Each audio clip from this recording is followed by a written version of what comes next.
నమస్తే, welcome to filmy beat Telugu. నేను Babita.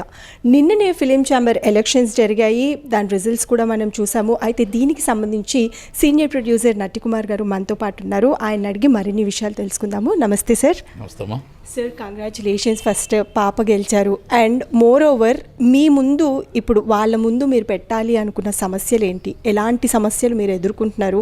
And అలాగే ఇప్పుడు సురేష్ బాబు గారు కూడా గెలిచారు ప్రెసిడెంట్గా. సో ఆయన ముందు మీరు తీసుకెళ్ళి పెట్టాలి అని అనుకున్న ప్రశ్నలు ఏంటిది? ఎలా మీరు ఛానల్ని ఇంకా ఛాంబర్ని ముందుకు తీసుకెళ్ళాలి అని అనుకుంటున్నారు? ఫస్ట్ ఛాంబర్ బిల్డింగ్ డిస్మెంటల్ సొసైటీది. ఆ సొసైటీ ఛాంబర్ బిల్డింగు అంతస్తులు కడతారు. సొసైటీ అంటే ఛాంబర్ అంటే సొసైటీ కనుక ఆ బిల్డింగ్లోని మాకు ఏదైతే ఉందో దాన్ని కూడా గట్టిగా పోరాడాలి. మొత్తం టోటల్గా ఛాంబర్ని ఫైండ్ అవుట్ చేయాలి. ఒకటి. రెండోది కౌన్సిల్ అవన్నీ కూడా అంటే అన్నీ related by film Nagar society కనుక దాంట్లో చాలామంది లేరు. ఫిల్మ్ నగర్లో ఇప్పుడు అంతా ఎవరో మొత్తం అంతా లోన్ మొత్తం టోటల్ ఉన్న వాళ్ళు వచ్చారు. సినిమా వాళ్ళంతా అమ్మేసుకున్నారు కనుక దాంట్లో సగం సురేష్ బాబు కూడా ఉన్నాయి. అది కనుక ఏది ఏమైనా ఛాంబర్ని కాపాడుకోవాలి. ఆయన ప్రెసిడెంట్గా నించున్నాడు కాబట్టి అదొకటి మెయిన్ ఇంపార్టెంట్. ఫస్ట్.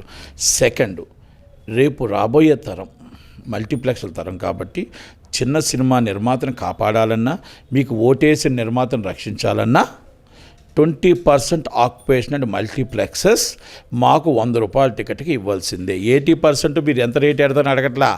20% ఇవ్వాల్సిందే, ఇచ్చి తీరాల్సిందే, జీవో పాస్ చేయాల్సిందే. ఎందుకంటే మేము మీకు అందరూ ఓటేశారు అంటే మీరు గెలిచినందుకు సంతోషం. కానీ ఇది మాకు చేయకపోతే ఇదే ఛాంబర్ ముందు మళ్ళా నట్టికుమార్ కూర్చుంటాడు, మళ్ళీ అందరం కూర్చుంటాం.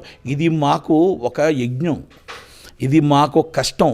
సంవత్సరానికి 250 సినిమాలు వస్తున్నాయి, మాకు డిఆర్లో దొరకట్లేదు. 2.5 షో మీరు ఇవ్వట్లేదు. 2.5 షో అనేది ఇంపార్టెంట్, జీవో పాస్ చేయాలి. ప్లస్ 20% మల్టీప్లెక్స్లో ఆక్యుపేషన్ జీవో పాస్ చేయాలి. ఇది ఎవరు వెళ్ళాలి? Chamber of commerce president and secretary అందరూ కలిపి మీరు వెళ్ళి గవర్నమెంట్లతో జీవో పాస్ చేయాలి.